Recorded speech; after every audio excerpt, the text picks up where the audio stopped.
A.S. King's Dig is a complex surreal tale that focuses on the Hemmings family, intertwining the stories of five estranged cousins as they navigate their individual lives. As the story is narrated through the perspectives of Marla, Gottfried, and their five grandchildren, the Shoveler, the Freak, Can I Help You, Loretta, and Malcolm, we see the intersection between generational trauma and the systemic oppression that white privilege upholds. As we expose the family's secrets, King shares how white supremacy shapes our systemic values and necessity of digging up the raw in order to face these issues head on. The role of the family and how they respond to white privilege can be analogized using the metaphor of putting together a jigsaw puzzle. In a jigsaw puzzle, there are various moving parts that come together in order to expose the larger image. Gottfried are represented by the frame of the puzzle. They, like the frame, view themselves as holding the family to their standards. The rest of the puzzle is expected to snap into place and mold themselves around their frame. As the grandparents, Marla and Gottfried are also the head of the lineage. They set the foundation, not only in how they built their legacy in the town, but also for the Hemmings family. Without the frame of the puzzle, you would not have the rest of it. Likewise, without the grandparents, there would not be generational trauma that influences how the parents raised our narrators and shaped their perspectives. As the secrets of the family get uncovered, we can equate this to putting the entire puzzle together. Each of the characters have been shaped by the different aspects of their lives.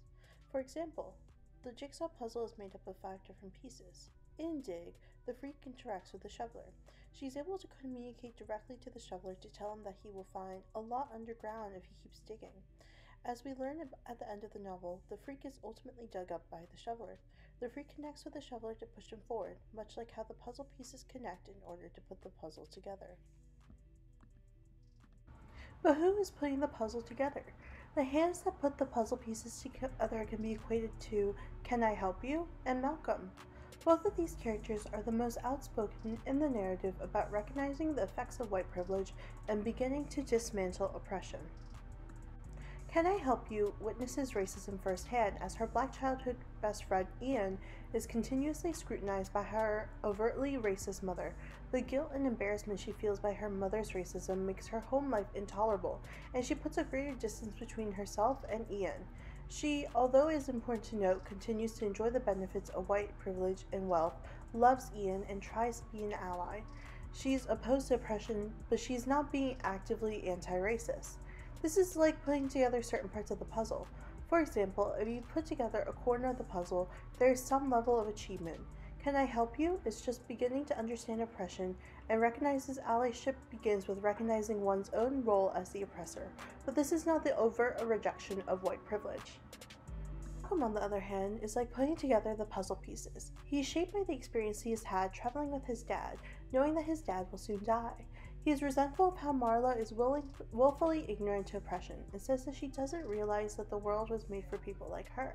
Since Malcolm is exposed to the struggles of poverty and marginalization through his crush Eleanor's experiences and his time in Jamaica, he is repulsed by the status endowed to him by generations of white privilege. The puzzle finally snaps together when Malcolm recognizes that he must seek out individuals who need to be educated, starting in his own home. This is like when you put together multiple pieces of the puzzle, but add the piece that links them together. When this piece links the other pieces together, the final image seems as if it is more and more in reach. Malcolm realizes that he has the power to link his family to anti-racism, much like how these puzzle pieces link together the full image. The Freak ultimately is the final piece in the puzzle. As we see the cousins meet and interact at Easter, we see how the cousins come together to discuss how the Freak has visited all 4 of them, leaving them all with different things. Moreover, the Freak reveals how the rot of oppression has tainted the entire family. When we figure out the last piece of the puzzle, it is also bittersweet.